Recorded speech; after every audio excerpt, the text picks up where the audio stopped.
Very blessed and honored to be here and working with the Manning family and all of you. And also my wife too. What I want to talk to you today about is about being fascinating and creating sales excellence. So really, to me, it's not about. In the past, I worked call centers, and it was all about processes, and it was all about your opening. That's your first section, and then you got to go to your recommendation, and then your strategic questions and discovery phase. There's a little bit of that I incorporate, but as maybe I'm getting older, or maybe it's just part of the evolution of my sales. I've really have found an uncovered passion that I want to share with you guys. So to kind of dive into that, we want to increase the number of lives that we get to enrich. And really, it's not about sealing the deal or closing the sale. It's enriching more lives. And I think that's my perspective and the way that I walk into work every day when I get dressed and I'm walking out the door. To me, it's about service. And it's about who am I going to get to serve today and how am I going to be used. So with that, along with the introduction, I want to kind of share. In the room, I know we have people from different places, different roles. Ownership, different parts of the business. But if I could ask just by a show of hands, where are the Beehive sales reps? Where's the marketers? Can you just raise your hands? Who does marketing? So we got 1 here, 2, 3, 4, 5, 6, okay, 7, 8, 9. I see more going up. Exactly. So what I wanted to share with everyone is every single one of us is an integral part of sales. It's not just because I have the sales title next to my business card, doesn't mean that resolves responsibility from you to turn it over to me. So what my goal is and what my vision is how are we all going to add value and how are we going to attract the people, like Michael said, that are going to add value to our homes and the families that we're going to get to serve. So, overview. Here's what we're going to cover today. The truth about selling, what is sales excellence and how is it costing Beehive? How to be fascinating, which is probably one of my favorites. Intense focus. Great salespeople have purpose. Intense focus on our customers, not on ourselves and our product, and we'll always come out ahead. Every single one of us is responsible for the sales piece, not just the people that have sales in their title. So really quick, I want to ask a question. If you could really, just with the people in your table, if you could discuss what you think, in your opinion, what is less than sales excellence costing Beehive homes? So for 1 second, just think about it. What is less than sales excellence costing us as a family at Beehive Homes? If you guys want to discuss that, take about a minute or two, and then we'll come back and we'll discuss that. Volunteer, what is...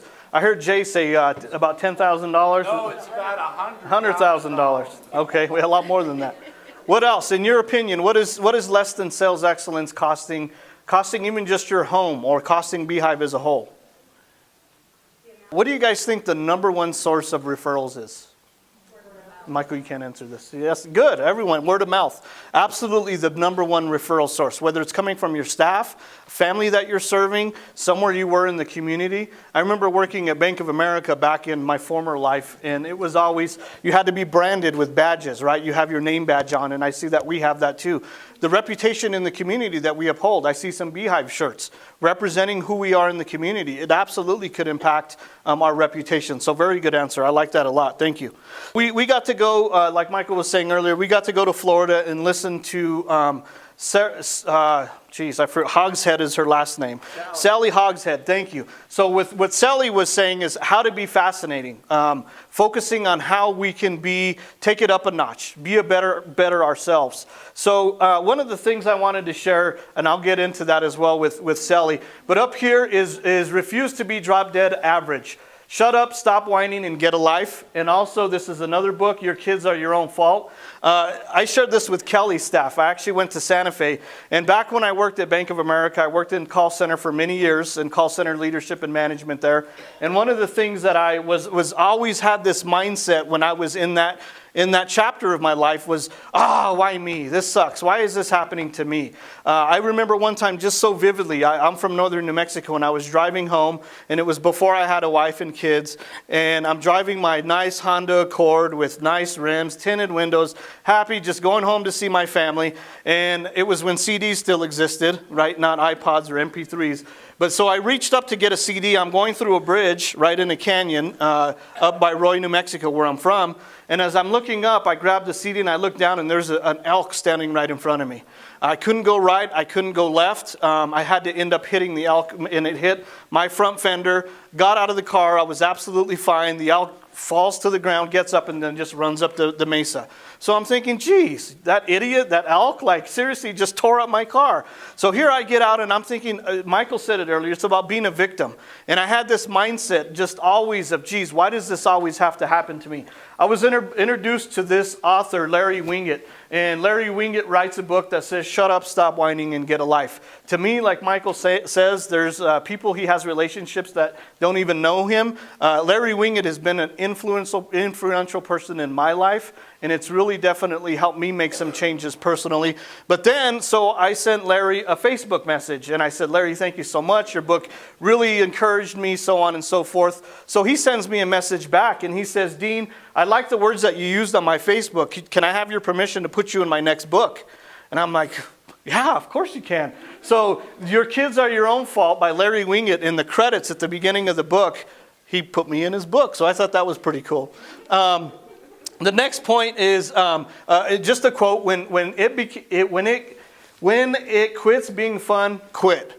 And I learned that at Bank of America. I worked there for 10 plus years, and I loved the people that I served, but going into an institution and coaching reps on the phone on a daily basis to tell customers, sorry, you can't have your fees back. Sorry, we charged you 10 overdraft fees, but we can set up overdraft protection. Even though your account's overdrawn, we can look at some ways to prevent that in the future. And we were constantly having to say no, I apologize. And how nice can you say no, right? I mean, it wore us out. Actually, and I worked there with Shirley for some time as well, too. One of the things that I learned, I had a manager at Bank of America, and he always used to encourage us to read. And one of the things that he said is, are you feeding your staff kibbles and bits, or are you feeding them filet mignon? And it's a good way to look at it, and it stuck with me all these years later, because that's the reality. What are you doing to better yourself? Where is your self-development at? What book are you reading? Audible is a great example of a way to put it in your car, put it in your headphones. It even works on my Bluetooth. I mean, I can listen to it as I'm walking into an account or going into a home or whatever I'm doing. The next point is be aware that the average attention span of an individual is 9 seconds.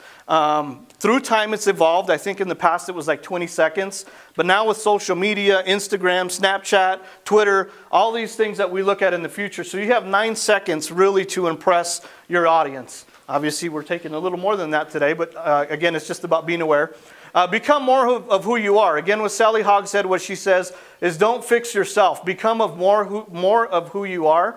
100% of you beats 100% perfect. Shirley knows this, I would always think, man, this guy does such a good job of public speaking. Ben, remember? Okay, so Ben would always engage his audience. People were always flocking around Ben. Ben always had a good message. He was funny. People enjoyed him. And I would always try to be like Ben. How am I going to be a better Ben? And you know what I've learned over time? It's not about being a better Ben. It's about being a better Dean. We're all gifted. I can't do what you guys do. I can walk into your house and I can see the level of care, the time that you put, the graveyard shifts that you put in to serve our families and our residents. God didn't wire me that way. I'm wired a little bit different, but we all have to come together collectively to work for the common goal in achieving success here at Beehive and serving the families that we do.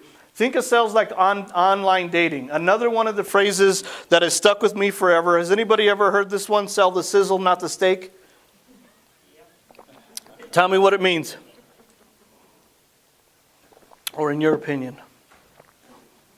So sell the sizzle, not the steak. We're not going to go over here and say, okay, look, this is a glass of water. right? That's the steak. It's what it is. It's water. We're going to sell, you know what? When you talk out loud in front of people, you have to swallow a lot, right? When your throat gets kind of clogged up and you got to clear it, there's this thing that's going to help you. You're going to be able to swallow better. You're going to smile more. Your mouth's not going to be so dry, and it's going to cleanse you, and it's good for you, right? That's selling the sizzle. If I come over here and say, hey, would you like a glass of water? No, I'm good. We're going to focus on selling the sizzle, not the steak. And we'll talk about how we can do that in our tours and so forth. Add distinct value. What makes you better than the next person? Michael alluded to this. All these new assisted livings that are popping up everywhere. I always joke around when I do a tour and I'll show people outside and I'll say, look outside. This is not your $1 million view that you're going to get at XYZ Assisted Living, because my company is a firm believer in investing in our staff. And our staff is here to serve your family. So that's where our investment is. We're paying our people right. We're doing the right things because we want to serve your loved one. They're not going to be in their room all the time. We're going to get them out of the room to do activities. We're going to move them around. We're going to get them socializing and so forth. So again, adding the distinct value and what Beehive does different and why we do it. If you fail to fascinate your customer, your competition will. Pretty self-explanatory. And when you believe in what you do, you're obligated to sell it. How many times do we have employees that go out there and talk about how much they love their job? How many referrals do you get from your own staff that come in and say, hey, it's a good place to work. Hey, you know what, it's flexible hours. Hey, you get to serve people. Our best referrals come from people that we already know. Same thing with business. We set up a tour for Friday that's for a staff member at the village. It's a neighbor of theirs. And they wanted to not only tour Beehive, but they wanted to be inside that Beehive where John, their neighbor, lives, because he works at Beehive. What do you think John's doing out in the community? He's talking about how good that we serve him. And he's a staff member. He's serving other people. So really, again, focusing on being obligated to sell what we do. Being in the grocery line, like Michael said, your cup kind of overflows when you're discussing something you're passionate about. Passion trigger, you see I walk around a lot. Michael was good for the camera because he stood here and he did awesome. I'm sure you're going to get a bunch of the back of my head shots because motion creates emotion. I learned back when I was doing sales and call center stuff, you're not going to sit here on a chair and be on a call because you're going to hear it. Amanda and I always talk about it too because we do a conference call every day. And she says she read something where you can hear if someone's dressed up or someone's wearing sweatpants. And it's the reality, right? I mean, so if you're meeting with the family, if you're meeting with your staff, if you're in front of your staff, you want to move around. You want to create emotion. And that's one of the things that I do, whether it's a good thing or bad thing. They're saying that passion creates and activates emotion. Listen 80% of the time. Winners find solutions. Don't highlight your weakness. Talk about what we can do versus what we can't do. So moving right along, sales excellence. Sales excellence is service. Do what you say you're going to do. Listening and being wholeheartedly interested in the other person. Again, that whole 80%. Focus the conversation on them. It's so easy for us to get into a conversation about ourselves, about our family. There is a point to do that, and I'll share because I'm going to do that. Identify clues and cues. I walk into an account one time. She has a Breaking Bad mug. It's a social worker, Breaking Bad mug. Breaking Bad had just came out. I'm like, oh, cool, you're watching Breaking Bad, so am I. That's awesome. So we had a little quick conversation. Well, the next visit I had to her, I went to Hastings Entertainment and found Breaking Bad glass. So I bought it for $8 and said, hey, Audrey, I was thinking about, this is a referral source, by the way, someone that refers business to us in a rehab. Hey, Audrey, I saw this. I saw this mug. I thought of you. Here, I wanted to give it to you. That goes, it's still on her desk, but that goes leaps and bounds because I acknowledged a cue and a clue. It was something that she was passionate about. And then I would, hey, did you see the latest episode? Yes, I'm going to come in and I'm going to market Beehive, but I'm also going to interject value and understand what their needs are. It's not about you. Again, it's about them. Enriching and enhancing, adding value.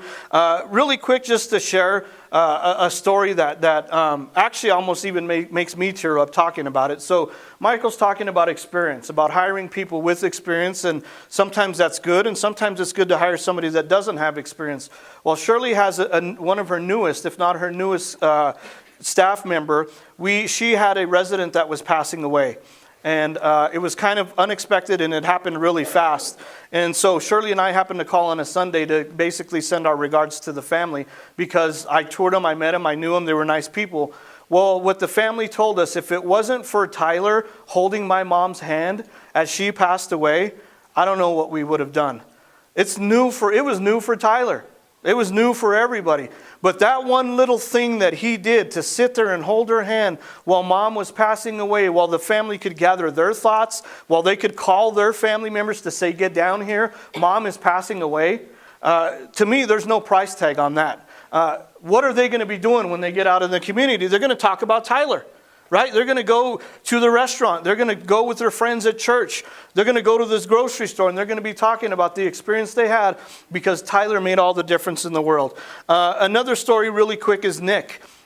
Nick in the beginning, and I'm familiar with a lot of Shirley's staff because we go to lunch every day. We try to anyway. If not, we'll go do an assessment like we did yesterday together. But I went into her house when Nick was first hired, and Nick wasn't going to make it. Nick was having a hard time grasp the concept that he's serving the senior population. He was really focused on the bells and whistles of his meals and his desserts, as opposed to focusing on the value to interject with the residents. I'll tell you what, if anybody walks into House B today, you're going to see Nick feeding residents, holding a 106-year-old lady's hand while she's rubbing it and kissing it and saying how much I love you, Nick. It's an amazing turnaround story because Nick could have very easily walked away. He could have walked away from Beehive and went somewhere else. But we invested that time in him to spend with him, to educate him like, look, it's not about you, it's about the people that you serve. So really, that really went to Nick's heart. And Nick had a conversation, I know, that said, thank you for opening my eyes. I was blind to seeing. Really, that's what we do at Beehive. So again, enriching their lives. And then focus on the quality of the relationships. And then add value to the other person. So I promised you I'd share my story, my passion, my motivation. Here's why I do what I do. Beautiful Hannah, Jordan, who's going into high school next year, which we can't believe, and Michael, who's 22 years old, my stepson, and then Buddy, and of course my beautiful wife here. But you know what? I share my story with my people. When I do tours and I meet families, even when I go to referral sources, I'm always talking about what I'm passionate about and why I do what I do. This down here, 84 years old, beautiful love of all of our lives, my mom's mom, the matriarch of our family. Still alive, still lives in Roy, New Mexico. Mom is her primary caregiver. Grandma had all kinds of sicknesses, I remember growing up. And this man right here, my grandfather, Amadeo, he took care of her till the day he died. He died of pancreatic cancer. And I've never experienced death ever. My dad passed away in a car accident. He was only 49, and it happened like that. I was in college. I didn't get a chance to say bye. It was a whole different experience. But with my grandfather, he's the one that taught me to mow yards and work ethic. I don't know why it all goes back to mowing yards, but he's the one that taught me how to use a lawnmower and what to do and how to make money. 13, 14, 15 years old, I was an entrepreneur mowing yards and loved it and still love it to this day. But when he was passing of pancreatic cancer, I don't know what to tell somebody like that. Every one of you probably has had that experience more times than you can count on your hands and your feet together. I only have one, and that was my grandfather. And the last thing I told my grandfather is I said, you know what, Grandpa, go ahead and go home. We're going to take care of Grandma. And to this day, that's why I'm in this industry. That's why I do what I do. Every single day he would get up and make her breakfast. He would do the laundry. My grandma she's still not healthy. He would feed chickens, feed the cows, we'd mow the yards. I mean, he taught me what work ethic is all about. So my life mission right now is to do what he did, to serve like he served, and love my grandma like he did. How am I in time? 13 more minutes. Okay. Focus intently on your customers. Focus on service. Our intense focus needs to be all about service, not customer service, but serving in general. Focus on people. We have to focus on taking care of people. No matter what our role is, we care for and we serve people. And the whole reason Beehive exists, again, this takes us back to how we can focus on each customer, is to serve the quality of the lives that we serve. When we grow our business, our circle of influence grows, and we get to serve more people. And that's kind of what Michael was talking about, opportunities. The more that we sell, the more that we earn, the more that we can care for lives and the more lives we get to influence. It's not about what we get to have, but about what we get to serve. Michael told me that in our one-on-one this week, and that phrase has stuck to me because it's so easy to want, and I go back to a life verse that I have. I need to be less of myself. because I always think it's about me sometimes, and I get it. That's just my own weakness. But I'm reminded about it's not all the bells and whistles. It's not about all the nice things. It's about the people that we're serving. Because when it's time for us to go to the next life, it's not about the nice vehicles we have, the boats, the yachts. It's about the people we served and the lives that we touched. Know how our business grows and the importance of it in keeping a healthy census.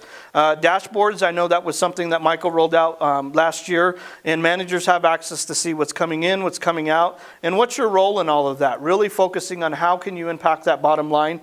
What messages is your staff building and telling your customers?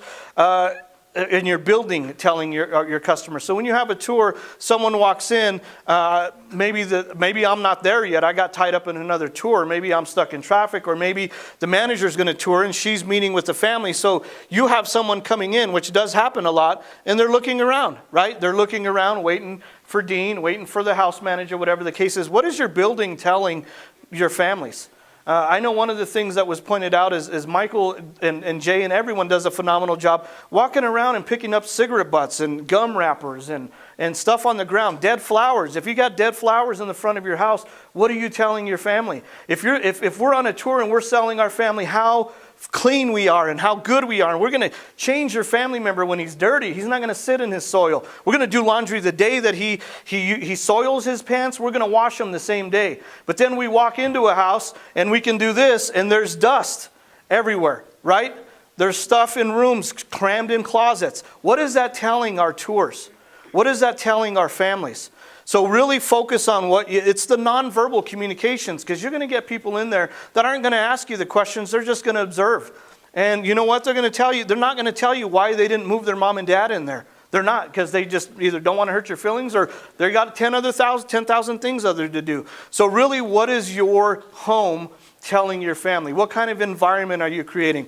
I know Patsy that's in Frisco now had a trick, a house manager that was awesome. She used to boil apples. I was like, Patsy, are you making apple pies like every day? I wasn't even working for Beehive. She goes, nope, I just do that so the house smells good. At the end of the day, sure, we'll use it to make cakes and pies. But it was very simple thing that she did. But me as an outsider coming in, I felt like I was at home. I felt like I was at my grandma's house getting ready to eat some apple pie. So those are those different things, those nonverbals you send out. Knowing your customer by name and using it. Very interesting quote. Nearly every moment of every day, we have the opportunity to give something to someone else. Our time, our love, our resources. I've always found that more joy in giving when I do not expect anything in return. And that comes from Truett Cathy from Chick-fil-A. Be interested, not interesting. Think about a large purchase that you recently made. Why did you buy it? There was obviously a need for that, right? People are in your homes touring or calling you, expressing interest because there's a need. But you're just like the next person. I'm going to tour Beehive. I'm going to tour this place. I'm going to tour this place. So you're just a name and a number to them. So what are you going to do that's going to make yourself stand out and make them want to buy not necessarily your product, but buy into you? Always make a personal connection. With me, it's always, oh, you know what, Dad was in the Korean War. Awesome. My grandfather was a World War II veteran. I've made a little connection there. It's not much, but always try to show that you're listening and respond. Acknowledge what they say and express it with empathy. If of course they're saying something that's pretty close to their heart. And then your communication is defined by the response that you get. Next step is being a problem solver. Always make eye contact and express genuine care and concern. Ask open-ended questions and then deep dive. This is very important when it comes to us touring somebody. It's so easy to say, oh yeah, we do this and we'll do the laundry and then we'll also do all the medications and then we have a 1-to-5 ratio and then we have activities. It's so easy to throw up everything that we do because we're excited or passionate about it. But really, where are you finding what's their pain point? And the only way to do that is to ask them questions. Tell me, what are the 3 most important things that are important to you when it comes to an assisted living? What did Mom and Dad do before retiring? Oh, okay, good. He was an engineer, so he's going to like puzzles. Whatever it is, you're going to make that connection. Tell me what you've heard about Beehive Homes. I've started integrating that into my questions, and they're like, oh, you know what? It was my neighbor. My neighbor, their parents lived at Beehive. It was like 10 years ago, and they were just so happy with the level of care. So you would be, they're not going to be touring you if they didn't hear something good about you. So it's always good to rehear what they're saying, but then also highlight that. Oh yeah, we still do that today.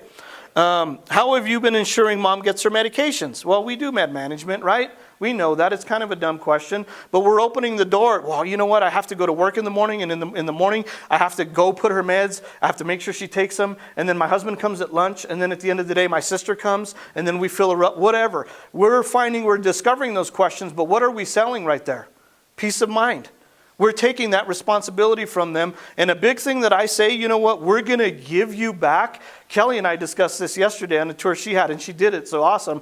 But we're giving you back that relationship you have with mom and dad, right? These are their last years of their lives, more than likely. We're going to give you an opportunity to be a daughter again. Instead of being a caregiver again, you're going to focus on that relationship and the quality that you guys have before your mom passes on. Have you looked at other places? What did you like about them? What didn't you like? You'll discover at this phase they'll ask you questions. So again, you want to continue to ask more questions and deep dive. The question that you just asked another question from it. And I just did it right here when I said, well, what do you mean? Can you tell me a little bit more about that? Because again, you're expressing the interest in them. You're building trust. They're trusting you. 2 more slides. So permission to qualify and assume the sale. And I'll go kind of fast.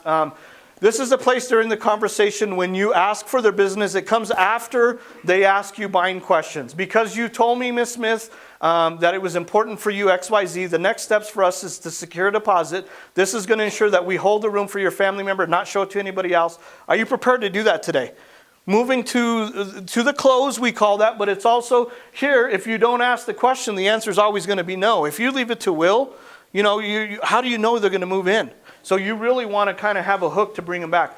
Because you told me mom and dad would be discharging from rehab in 3 days, I'd like to complete an assessment with him or her. Is later today good for you all? I experienced that yesterday with Shirley. We had a tour that came in, and she's like, when can you do the assessment? Shirley says, today. We can do it today. So that's awesome, because we want to move to getting them prepared to move in. Sounds to me like things are moving pretty fast. How about we get out there today around 1 p.m. to do an assessment? Again, this is more of a closed-ended question, but again, you're going for the trial close at this point. Based on what we discussed, Beehive would be a fantastic place for mom to live. How about we get that admission packet and set up a time for us to complete the assessment? With our 1-to-5 ratios, it sounds like it would be a great idea to get her or him moved into Beehive in the next couple of days. And then lastly, it sounds like you're wanting to talk it over with your siblings. What do you say I give you a call tomorrow morning so that way you all can discuss and I can answer any questions you may come up with tomorrow morning. So again, it's asking the permission to move forward and asking for their business. I've created this little flow chart when it comes to sales. I have copies. I can get you one or email it to you. I won't spend a lot of time on it, but here is a greeting. Really looking for a manager to do the tour if it's a walk-in. If that person is available, yes, we're going to ask permission or even reach out to us that do the marketing here in Albuquerque. If not, as an admin nearby, whatever, whoever can do the tour, no, and then you take down their phone number and move forward. And then you go through kind of the flow, which I was kind of sharing with you, the process, who we are and why we do what we do, ask the questions, provide solutions, and that last part that we just looked at. Price concerns, you know what, that's something that we can't afford. And we do see that. I mean, honestly, we do. And that's why we don't come out right off the bat and say, hey, we provide, our charge is $5,000. Here's your glass of water. Here, would you like your water? No, you're really selling them on what we do and why we do it differently.